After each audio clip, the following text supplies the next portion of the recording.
Convido você a abrir a sua Bíblia no livro de Lucas, Evangelho de Lucas, no capítulo de número 15.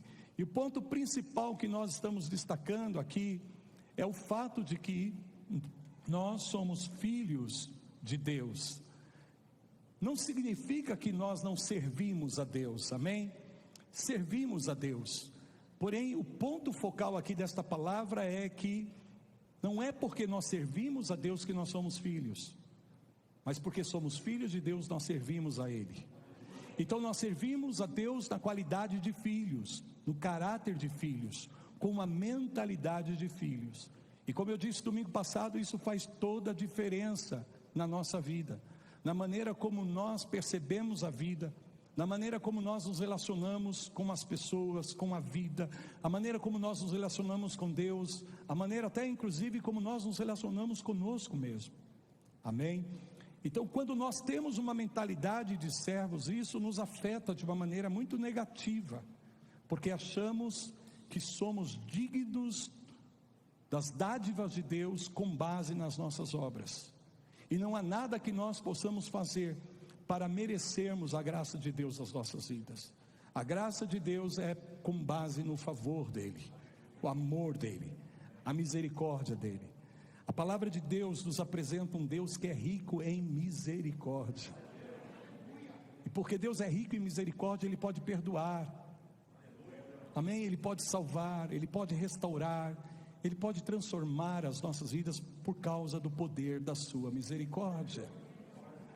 Não que não tenha lugar para nossas obras, lembra que nós falamos isso domingo passado?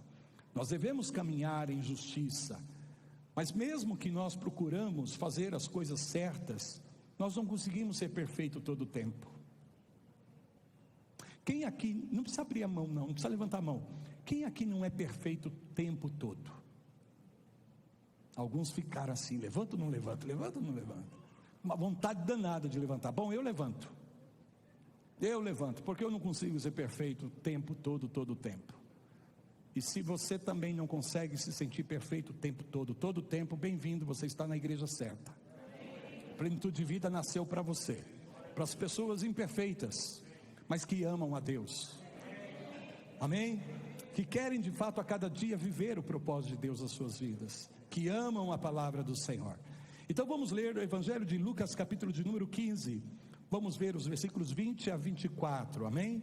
Quando o filho pródigo retornou à casa do pai, diz aqui a palavra que ele, levantando-se, foi para o seu pai, e vinha ele ainda longe quando o seu pai o avistou, e compadecido dele, correndo, o abraçou e o beijou. O filho não tinha feito absolutamente nada até agora, amém? Não tinha falado absolutamente nada, ele só estava retornando à casa do pai. E ele estava retornando à casa do pai, olhem para mim, ele estava retornando para a casa do pai, porque a Bíblia diz que ele havia caído em si.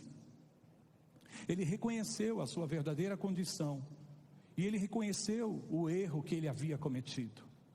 Você sabe que na história desse filho pródigo, a Bíblia diz que esse filho era o mais novo, era o mais moço.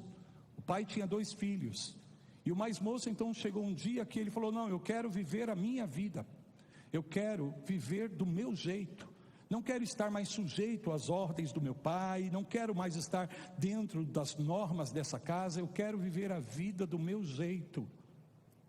Então ele pede para o pai a sua parte da herança, amém? O pai nega a herança?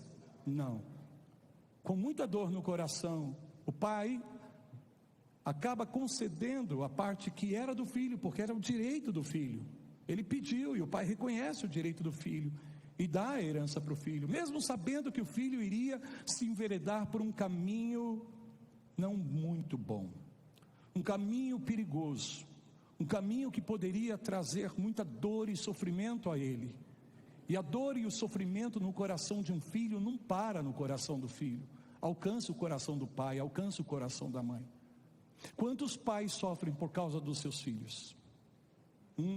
Quantos pais sofrem por causa das decisões erradas, precipitadas, equivocadas dos seus filhos?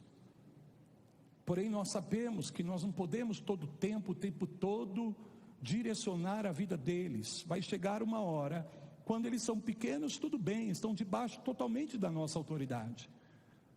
Mas como chega uma hora em que eles querem viver do jeito deles, da maneira deles, e a gente vai fazer o quê? Vamos espancar, vamos trancafiar dentro de casa? Não tem jeito, nós temos que deixar, por mais que isso doa no nosso coração.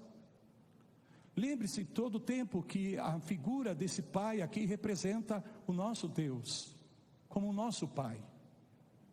Pensa, assim como os nossos filhos muitas vezes nos dão trabalho e às vezes metem o pé pelas mãos, e nós na condição de filhos também, quantas vezes nós trouxemos tristeza ao coração dos nossos pais?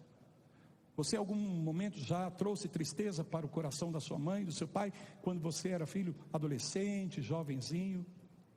Barbado não, porque eu acredito que os barbados agora tomaram rumo. Amém? Mas todos nós, às vezes, queremos viver a vida do nosso jeito, achamos que aquilo que nosso pai, nossa mãe está dizendo não é bom para nós, então a gente quer ter a nossa liberdade, e a gente acha que essa liberdade vai de fato trazer resultados positivos e extraordinários na nossa vida. Eu tenho certeza que esse filho, ele não estava projetando o fracasso, amém?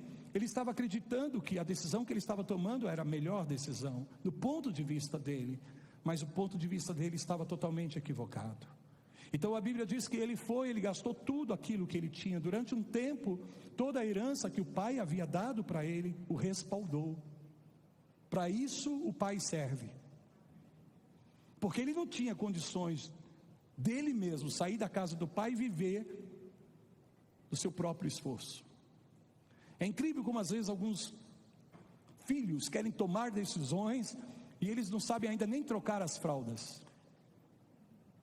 Depende do pai para pagar aluguel, para pagar água, pagar luz, pagar comida, mas não, eu quero viver a vida do meu jeito, não é? E foi isso que aconteceu. Ele gastou tudo que ele tinha, vivendo de uma maneira desenfreada, e agora ele começa a colher as consequências da sua decisão, da sua escolha. Amém?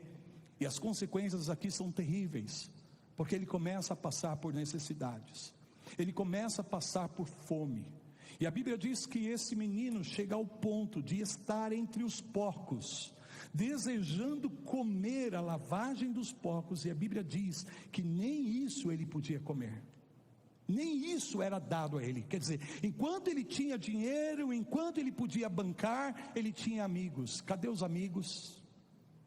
Tem muitos jovens que abandonam a casa do pai, e quando eu falo a casa do pai, pode ser dos pais naturais, e às vezes também a casa do próprio pai, do Deus, nosso Deus, porque acha que o mundo tem algo para oferecer, acha que o mundo é muito mais sedutor. Às vezes a gente como cristão declaramos o seguinte: olha, há uma concorrência desleal entre a igreja e o mundo, porque o mundo oferece tantas coisas que brilham aos olhos dos nossos adolescentes, dos nossos jovens, e às vezes na igreja. Mas queridos, não é verdade isso, não é desleal, entende?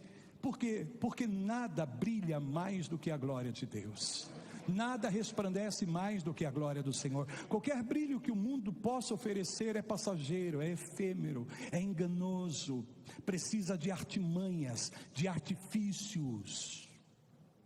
O problema é que muitas vezes nós não guardamos o nosso coração como esse filho pródigo não guardou o coração, e achou que lá fora ele poderia ter uma vida melhor do que na verdade aquela que ele tinha na casa do seu pai.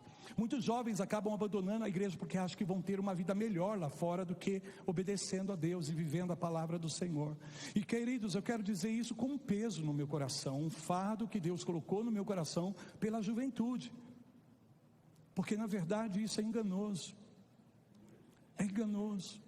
Lá fora, agora mesmo, infelizmente, muitos jovens, com todo o brilho que o mundo dá, e o acesso que eles têm a esse brilho, estão tirando a vida.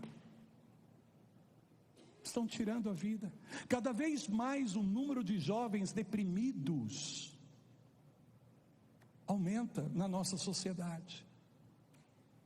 Muitos acabam sofrendo calados, estão insatisfeitos, vão às festas, bebem, namoram, fazem sexo, tal, e parece que a vida é uma boa, e lá no fundo, eles se sentem miseráveis, infelizes.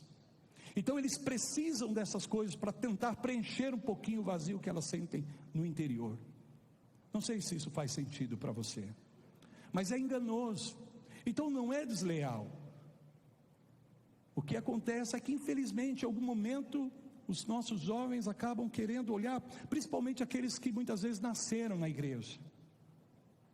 Não acontece isso? Nasceram na igreja e desde criança estão na igreja. Então a igreja para elas é comum, para essas crianças é comum.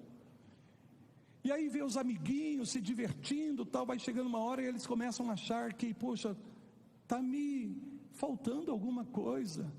Poxa, na igreja é tão chato às vezes, é sempre a mesma coisa, e se iludem com estas coisas, como Eva se iludiu, achando que aquele fruto ia dar para ela aquilo que na verdade ela não tinha, e ela tinha tudo em Deus, assim como esse filho tinha tudo na casa do pai.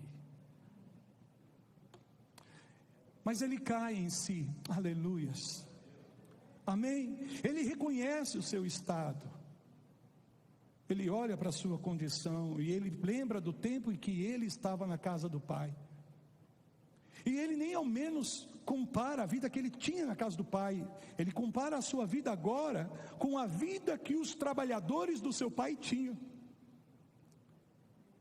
porque ele mesmo diz: na casa do meu pai, os seus servos, os seus trabalhadores têm pão e pão com fartura, e eu aqui querendo comer essa coisa nojenta, de tanta fome, e nem posso comer, porque não me é permitido, não me é dado comer. Você vê a ruindade do coração das pessoas. E quando uma pessoa está no caminho da desobediência, irmãos, é terrível, porque ela mesmo libera brechas na vida dela, e ela cedo ou tarde vai colher os frutos da sua rebeldia, da sua desobediência, da sua escolha. Mas o que eu quero dizer aqui, irmãos, é que em todo tempo o pai está na casa esperando que um dia o seu filho possa voltar, que o seu filho possa retornar. Digam aleluia. O coração do pai nunca se esqueceu daquele filho, porque como o próprio Senhor nos ensina: aquele que vem a mim, de maneira nenhuma o lançarei fora. Deus nunca lança um filho fora. Nós é que saímos, nós é que nos distanciamos. Mas diz a palavra do Senhor que ele caiu em si, ele se arrependeu, amém? E o arrependimento dele não foi um remorso, foi um verdadeiro arrependimento. Por quê? Porque o verdadeiro arrependimento leva a pessoa a mudar a atitude dela.